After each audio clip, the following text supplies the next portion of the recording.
Diyos. Maraming salamat po sa buhay at lakas na aming taglay, sa liwanag ng kaisipan at sa pagkakataong maipagpatuloy ang pag-aaral ng mga kabataan. Gabayan po ang bawat isa sa amin.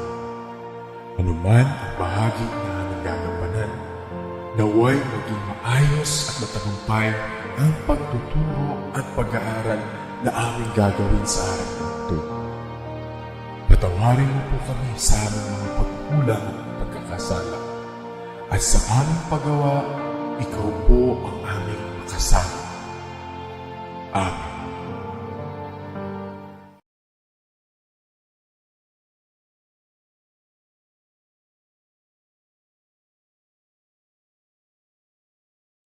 A pleasant morning to all the young and vibrant Valenzuelanos who are tuned in again today.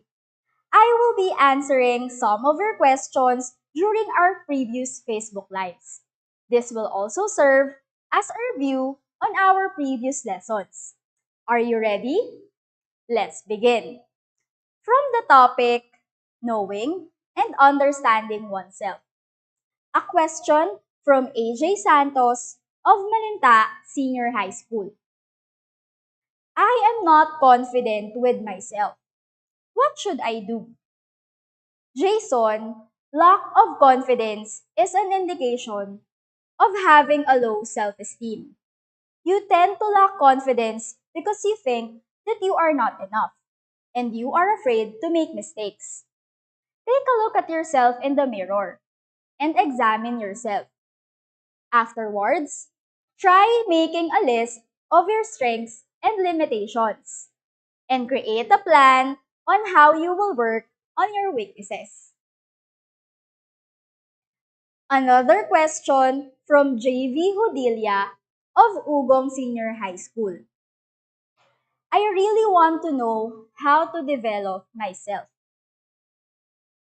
JV, you may start working on your self-awareness. Get to know your strengths and limitations. Share your skills and talents to the people around you. You may also engage in new experiences which will help you get to know yourself, like joining clubs, spending time with your family and friends, or starting a new hobby. From the topic, Developing the Whole Person.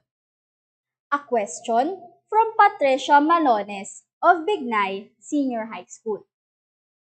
How to be positive in every situation.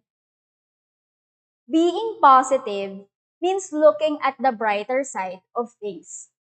You can do this by thinking of the benefits that you can get from a particular situation.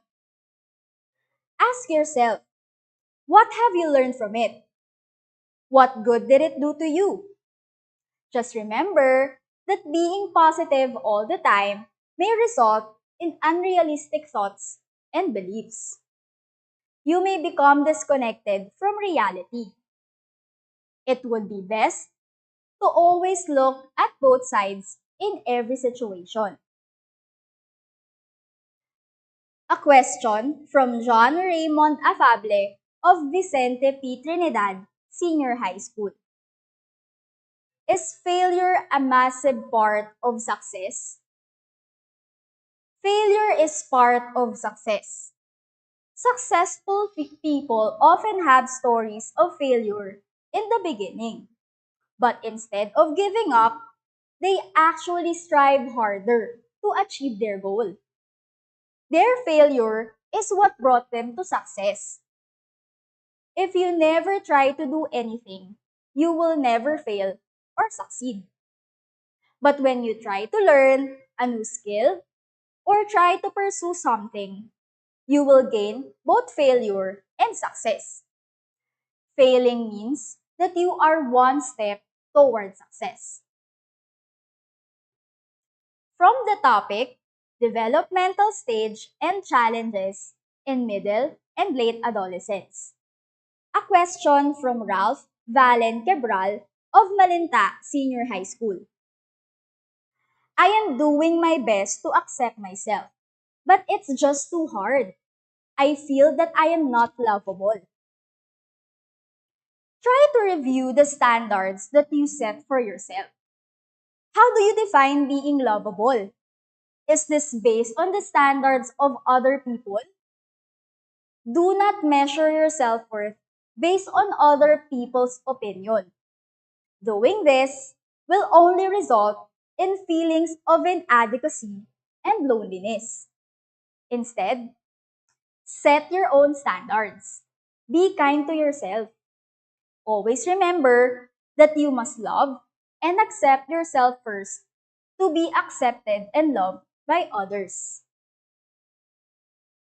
A question from Geraldine Reyes of Malinta Senior High School. How to be comfortable in asking for professional help? Acknowledge the fact that everyone at some point in their life will need help. We all go through difficult situations in life. Asking for help does not mean weakness, but instead, it is a sign of strength. Mental health professionals are trained to cater the needs of people who want to become better versions of themselves. From the topic mental health, a question from Jomer Morillo of Valenzuela Senior High School. How to become a responsible adolescent who is ready for adult life? Becoming a responsible adolescent ready for adult life means having a healthy mind. Just like what we have discussed about mental health, despite the different situations you encounter, if you let yourself think clearly and understand first before reacting to any kind of situation, then you can say that you know what you are doing. Being a responsible adolescent means choosing the right thing to do. Being responsible is being accountable to all your actions and behavior. So might as well be careful in evaluating the possible pros and cons before doing anything. Most importantly, becoming a responsible adolescent means having good communication and relationships with your family.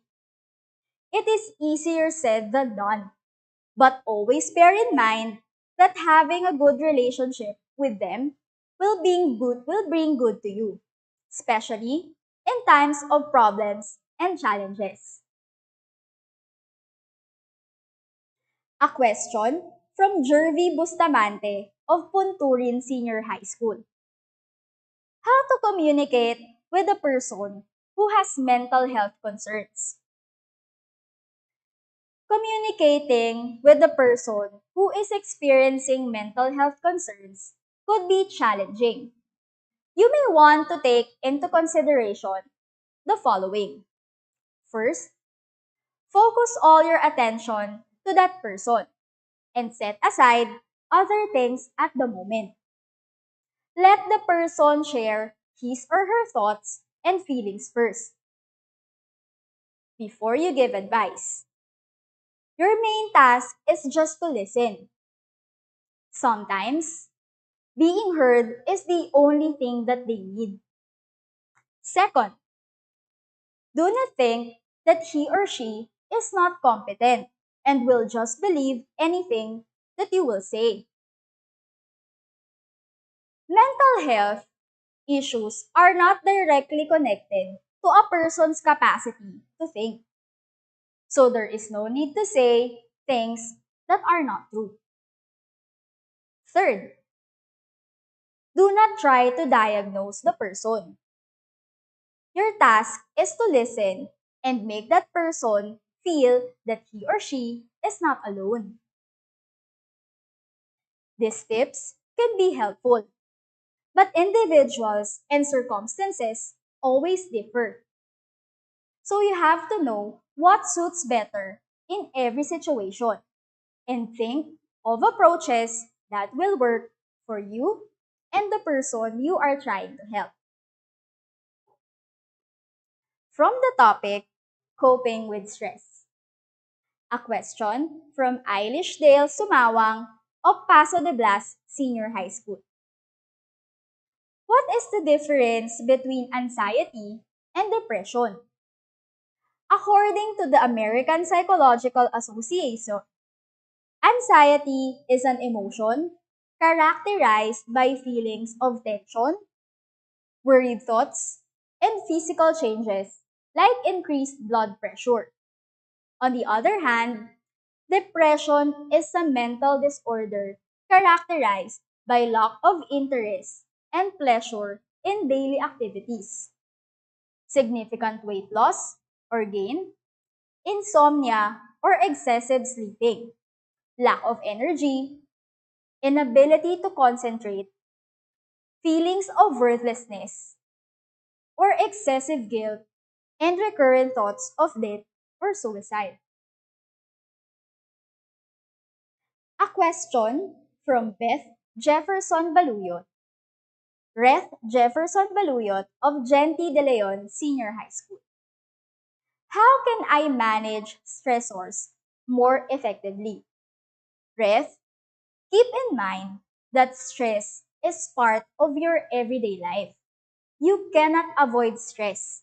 However, you may develop techniques on how to manage your stressors, like writing a to-do list, taking a break, and setting your priorities. That's it for today's discussion. I hope that I was able to answer your questions. Stay at home and stay safe. Goodbye!